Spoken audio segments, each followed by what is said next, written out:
Hello guys, so today I'm gonna be unboxing a Keurig K-Compact single serve coffee maker. I just bought it recently to Wal Mart. It is on sale during their Black Friday deals because a Thanksgiving holiday will be coming. So originally it was $65 but it's down to $35. So let's do this. We're gonna open this.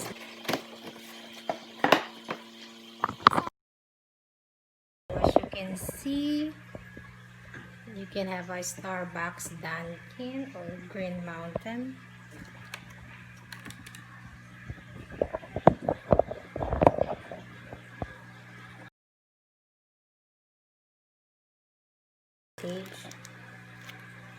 It says quick start guide.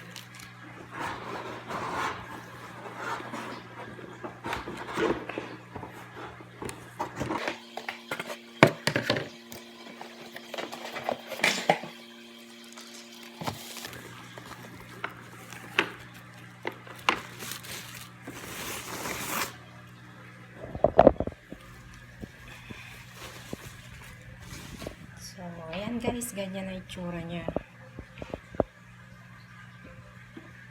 Puro tape pa. So, kailangan natin alisin yung mga tape na nakalagay. Then, there's a button.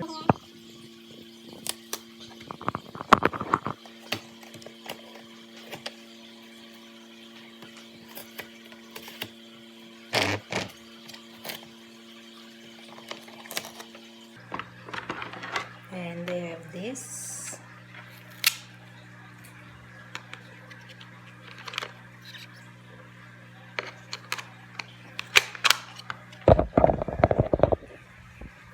Ayan siya.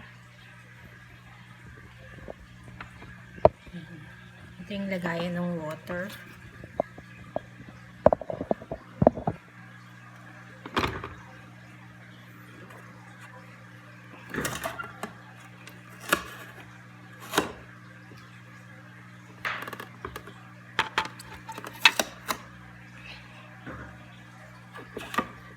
Yan. Dito nalalagay yung water.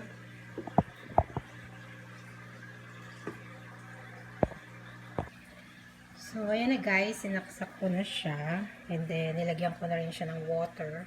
I'm just gonna try 1 cup. So, ito, meron kami yung nut. Meron din yung milk chocolate. So, depende kung anong gusto nyo flavor. I'm gonna try this milk chocolate. So, you just have to open this.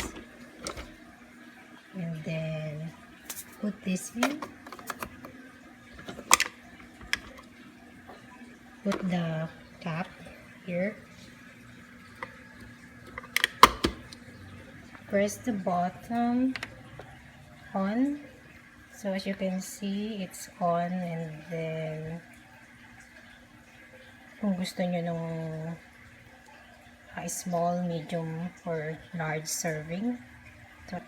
So you can choose the box. So we're gonna choose the medium pack.